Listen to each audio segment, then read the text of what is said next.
आपल्या घरात भरपूर सामान असतं, ठेवायला कबर्डमध्ये किंवा अलमारीमध्ये जागा नाही. असं तुमच्यासोबत पण होतं का?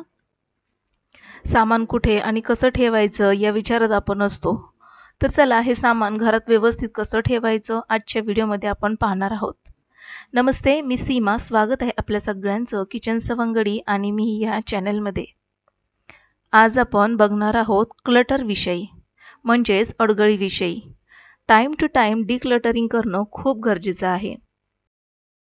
डिक्लटरिंग करतेवेळी घरातील रूमचे टप्पे पाडा, जसं की बेडरूम, किचन, हॉल. सगळंच डिक्लटर करायचं असेल तर एकाच दिवशी सगळं सामान काढू नका. त्याने तुम्हाला गोंधळायला होईल. डिक्लटरिंग करतेवेळी घरातील कोणताही एक कोपरा घेऊ शकता. जसं की मी आज हा शू रॅक घेतलेला आहे. यामध्ये वापरत असलेले चप्पल, शूज, शाळेचे शूज सगळं वेगळं केलेलं आहे. जे शूज, चप्पल येत नाही किंवा वापरत नाही ते साईडला काढून ठेवलेले आहेत. जे शूज धुवायचे आहेत ते देखील बाजूला काढून ठेवलेले आहेत. बाकीचे शूज व्यवस्थित ब्रश करून त्यांना शू रॅकमध्ये ठेवणार आहे. शू रॅक व्यवस्थित आतून ब्रशने स्वच्छ केलाय. त्यात थोडासा हीट स्प्रे केलाय, म्हणजे झुरळ, स्पायडर होणार नाहीत व पुन्हा शू रॅक व्यवस्थित ऑर्गनाइज दिसेल. इथे जसं मी वापरत नसलेले शूज वेगळे काढलेले आहेत किंवा जे शूज येत नाहीत, चप्पल येत नाहीत ते साईडला केलेले आहे. तसंच आपल्या कपड्यांच्या बाबतीमध्ये देखील होतं. कपबोर्डमध्ये खूप सारे असे कपडे असतात जे आपण वापरत नाही, शॉर्ट होतात किंवा ते कपडे आता फार जुने झालेले आहेत. त्यांना देखील आपण साईडला काढायचं आहे. तर अशा प्रकारचे जे कपडे आहेत ते सगळे व्यवस्थित बाजूला काढायचे आहेत. जे वापरायचे कपडे आहेत त्याचे व्यवस्थित घड्या घालून व्यवस्थित जर ठेवले तर आपलं कपाट सुटसुटीत दिसेल. नको असलेले कपडे साईडला काढल्यामुळे दुसरे कपडे ठेवण्यासाठी जागा होईल. बरं, आता हे नको असलेले कपडे तुम्ही दान करू शकता. नंबर 3, आता असं बघायला गेलं तर दिवाळीचा सण आलेला आहे आणि त्यामुळे प्रत्येक घरामध्ये दिवाळीची साफसफाई होतच असेल आणि सजावटीला देखील सुरुवात केलेली असेल. त्याआधी आपल्याला काय करायचं आहे, घरातील जेवढं डेकोरेशनचं सामान आहे ते एकदा चेक करा. जे गरजेचं आहे ते ठेवा व बाकीची अडगळ काढून टाका. कधी-कधी एखादी गोष्ट आपल्याकडे असते आणि आपण ती विसरून जातो व पुन्हा खरेदी करतो. त्यामुळे आपले पैसे तर खर्च होतात, परंतु 2 वस्तू घरामध्ये येतात व अडगळ वाढवतात. नंबर 4, वन इन वन आउटची सवय लावा. ज्या वेळेस आपण वस्तू खरेदी करतो, ती वस्तू घरात आल्यानंतर जुनी वस्तू लगेचच आपल्या घराबाहेर काढली पाहिजे. त्यामुळे घरात जास्त अडगळ होणार नाही. प्रत्येक वस्तूची जागा फिक्स करा. वस्तूंची जागा फिक्स नसेल तर घरात पसारा दिसेल. त्यामुळे प्रत्येक सामान जागच्या जागी ठेवा. तुमचं घर नीटनेटकं दिसेल. बघा, कबर्डमध्ये जर जागा नसेल आणि आपण नवीन कपडे घेतोय, त्यामुळे कपड्यांची गर्दी तर होणारच. त्यामुळे गरज नसलेले कपडे काढून टाका. ऑर्गनायझर घ्या, ज्यामुळे कपाट आपलं ऑर्गनाइज दिसेल, नीटनेटकं दिसेल. नंबर 5, दररोज 10 मिनिटं घरातील डिक्लटरिंगसाठी द्या. घरातील एखादा कोपरा, ड्रॉवर, शेल्फ क्लीन करण्याचं ठरवा. या सवयीमुळे घरातील कोपरा स्वच्छ राहील. विचार करा, रोजचे 10 मिनिटं असे आपण जर केले तर हफ्त्यामध्ये एक पूर्ण रूम साफ होईल. दिवसभरातील आपल्याला वेळ असलेली 10 मिनिटे आपल्या घरातील अस्वच्छता व मनावरचं ओझं कमी करतील. सामान कमी राहील तर मन देखील शांत राहील. नंबर 6, संडे किंवा आठवड्यातील कोणताही एक दिवस ज्यामध्ये एका बॅगेमध्ये 5 अशा नको असलेल्या वस्तू काढून टाका. या वस्तू दान करता येत असतील तर दान करा किंवा मग विकून टाकता येत असतील तर विकून टाका. गरजेचा नसलेला पण महिन्यानुमहिने पडून असलेला चार्जर, प्लास्टिकचा डब्बा कधी गरज लागेल म्हणून तो ठेवलेला असतो, जो कधी आपल्याला उपयोगी पडलाच नाही. अशा लहान लहान गोष्टी आहेत ज्या आपल्या घरामध्ये अडगळ वाढवतात.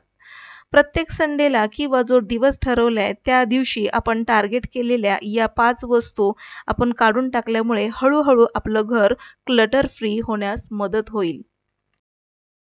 नंबर 7, एखादी वस्तू आपण का खरेदी केली याचा विचार करा. कोणी घेत आहे म्हणून घेतलीये, स्वस्त होती म्हणून घेतलीये किंवा मग सेलमध्ये मिळालीये म्हणून घेतलीये. या वस्तूंचा आपण वापरच केला नाही तर ती वस्तू घरातील फक्त जागा व्यापते. त्यामुळे या वस्तूला लगेच बाहेर काढा. गरजवंताला ती वस्तू देऊन टाका. नंबर 8. घरात एंट्री झाल्याबरोबर छोट्या-छोट्या गोष्टी सहजच आपण कुठेही ठेवतो.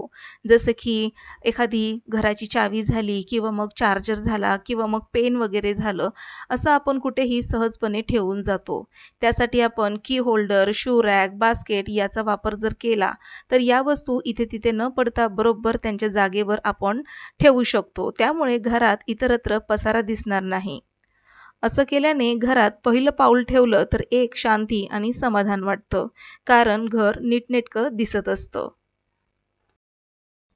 जवळपास 80% लोकं असं विचार करतात, की घरामध्ये ज्या वस्तू आहेत, ज्या कधीच वापरलेल्या नाहीयेत, पण कधीतरी उपयोगी येईल म्हणून त्या वस्तू तशाच साठवून ठेवत असतात आणि त्यामुळेच आपल्या घरामध्ये अडगळ निर्माण होते. लक्षात घ्या, एखादी घेतलेली वस्तू, कपडे तर हे 1 महिना, 3 महिने, 6 महिने ठेवली आणि ती कधी उपयोगातच आलेली नाहीये, याचा अर्थ ती वस्तू उपयोगात येणार नाही. जसं की तुटलेले चार्जर, डब्बे, त्याच्यानंतर आहे पिन याचेही उदाहरण आहेत. लक्षात ठेवा, स्पेस व्हॅल्युएबल आहे. तिथे बिनकामाच्या वस्तू ठेवू नका. Clutter surface, clutter mind. तुम्हाला जाणवत असेलच, स्वच्छ नीटनेटकं घर बघितलं की मन शांत होतं. त्यामुळे घर व्यवस्थित नीटनेटकं राहावं यासाठी रात्री झोपतेवेळी किचन व्यवस्थित आवरून घ्या. वस्तू जागच्या जागेवर ठेवा. कपडे व्यवस्थित घड्या घालून कबर्डमध्ये ठेवा. असं केल्याने घर आवरलेलं दिसेल. दुसऱ्या दिवशी शांत, प्रसन्न मनाने दिवसाची कामाची सुरुवात करू शकता. 5 मिनिटाची डेली हॅबिट यामुळे आपला पूर्ण मूड बदलून जातो. नंबर 9. Bathroom declutter.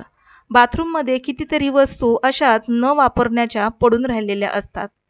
जसं की वेगवेगळ्या प्रकारचे क्रीम असतात, बॉटल्स असतात. यांना वेळोवेळी डिक्लटर केलं पाहिजे. त्यासाठी एका बास्केटमध्ये किंवा मग एखाद्या छानसा ऑर्गनायझरचा वापर आपण केला पाहिजे. उपयोगी वस्तू या बास्केट किंवा ऑर्गनायझरमध्ये ठेवा आणि कामाच्या नसलेल्या वस्तू लगेचच फेकून द्या. नंबर 10. डिजिटल डिक्लटरिंग करणं हे देखील तितकंच महत्त्वाचं आहे. आपल्या मोबाईलमध्ये काही फोटो, मेसेजेस, भरपूर असे कोणी पाठवलेले व्हिडिओज असतात, तर ते असेच पडून राहिलेले असतात. त्यामुळे आपल्या मोबाईलमधली स्पेस ही व्यापते. त्यामुळे काय करायचं आहे, यातील बिनकामाचे जे फोटो असतात किंवा मग व्हिडिओज असतात किंवा मग मेसेजेस असतात, हे मेसेज आपण डिलीट केले पाहिजे. असं केल्याने आपला फोन हा हँग होणार नाही व आपल्या फोनमध्ये स्पेस देखील मिळेल. नंबर 11. बऱ्याचदा आपल्याला अशी तक्रार येते, की घरामध्ये झुरळ झालेली आहेत. तर आता काय करायचं? YouTubeवरती भरपूर असे उपाय सांगितलेले आहेत झुरळांसाठी आणि ते उपाय करून जर आता तुम्ही थकले असाल, तर आता इथे प्रामाणिकपणे एक सल्ला देते. बरेच जण असे म्हणतात, की पैशावालं काही आपल्याला नको आहे. म्हणजे घरातल्या घरात वस्तू वापरून जर झुरळ जात असतील, तर ठीक आहे. पण असं करून देखील जर घरातील झुरळ जात नसतील, तर आपल्याला इथे एकच मार्ग आहे, पेस्ट कंट्रोल करून घेणे. कारण की काय आहे, आपण ना जे झुरळ घालवण्यासाठी जे स्प्रे मारतो किंवा मग काही उपाय वेगवेगळे करत असतो. पण आपण जिथे झुरळ आहे तिथपर्यंत आपण पोहोचू शकत नाही. बरोबर आहे ना? मग त्यासाठी आपल्याला काय करायचं आहे, पेस्ट कंट्रोल करून घ्यायचं आहे. तर हे पेस्ट कंट्रोल केल्याने मस्तपैकी स्प्रे होतो घरामध्ये आणि शिवाय पेस्ट कंट्रोलची एक छोटीशी क्रीम देखील वेगवेगळ्या ठिकाणी लावली जाते. त्यामुळे झुरळ होत नाहीत आणि 1.5 ते 2 वर्ष देखील आपल्याला बघण्याची गरज नसते घराकडे मग. पेस्ट कंट्रोल केल्यामुळे घरामध्ये माशा, मच्छर, पाली किंवा मग झुरळ वगैरे होत नाहीत. त्यामुळे मला असं वाटतंय पेस्ट कंट्रोल हा बेस्ट उपाय आहे. पेस्ट कंट्रोलची जी सर्व्हिस देतात ते 1000 ते 1500 रुपये इतकी त्याचे चार्जेस करतात आणि यामध्ये आपल्याला 3 वेळा ही सर्व्हिस दिली जाते. त्यामुळे काय होतं, आपलं पूर्ण घर स्वच्छ राहतं, झुरळमुक्त राहतं. शिवाय घरामध्ये पाली, मच्छर, माशा असं काही येत नाही आणि झुरळ तर होतच नाहीत. तर आजचं रुटीन मी तुमच्याशी शेअर केलेलं आहे. तर या रुटीनमध्ये आज सकाळीच मी पेस्ट कंट्रोल केला होता आणि त्यामुळे सगळं घर स्वच्छ करून घेतलेलं आहे. पेस्ट कंट्रोल झाल्यानंतर सगळं व्यवस्थित स्वच्छ करायचे, घासून पुसून धुवून काढता आलं तरी देखील चालेल. तर पेस्ट कंट्रोल केल्यानंतर दुपारी मी हे सगळं स्वच्छ करून घेतलेली, लादी वगैरे पुसून घेतलेली. पण राहिले होते ते भांडे, कारण की एक्झाम संपलेली नाही आहे. आणखीन 16 तारखेला शेवटचा पेपर आहे आणि यामध्ये माझी तब्येत देखील बिघडलेली आहे. त्यामुळे आज मी ठरवलं की पेस्ट कंट्रोल करायचा. दुपारी पेस्ट कंट्रोल केला, त्याच्यानंतर पूर्ण लादी वगैरे सगळी पुसून घेतली आणि संध्याकाळी मग आता हे सगळे किचनच्या ट्रॉल्यांमधले भांडे वगैरे सगळे घासून आणि या ट्रॉल्या देखील व्यवस्थित घासून पुसून मी आता सुकत ठेवलेल्या आहेत. तर ह्या सुकल्यानंतर ट्रॉल्या मी लगेचच लावणार आहे आणि हे जी धुवून ठेवलेली भांडी वगैरे होती तर ती देखील आपल्याला लगेचच लावून घ्यायची आहेत. ट्रॉल्यांमध्ये ना शक्यतो ओली भांडी लावायची नाही. पुसून कोरडी करून किंवा हवेखाली जर ती भांडी सुकली ना तर मगच ती भांडी ही लावायची. त्यामुळे देखील झुरळ होण्याची शक्यता आहे ओली भांडी लावल्यामुळे. तर आता हे जे डबे आहेत जे मी वापरत नाहीये आणि असेच प्लास्टिकचे डबे पडून राहिलेले आहेत किंवा मग छोट्या-मोठ्या अशा वस्तू आहेत, पॅकिंगचे डबे वगैरे असतात.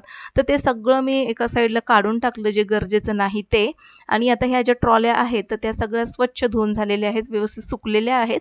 कोरड्या कपड्यांनी मी पुसून घेतलेले आहेत. तर आता हे सगळं सामान मी आता लावून टाकणार आहे.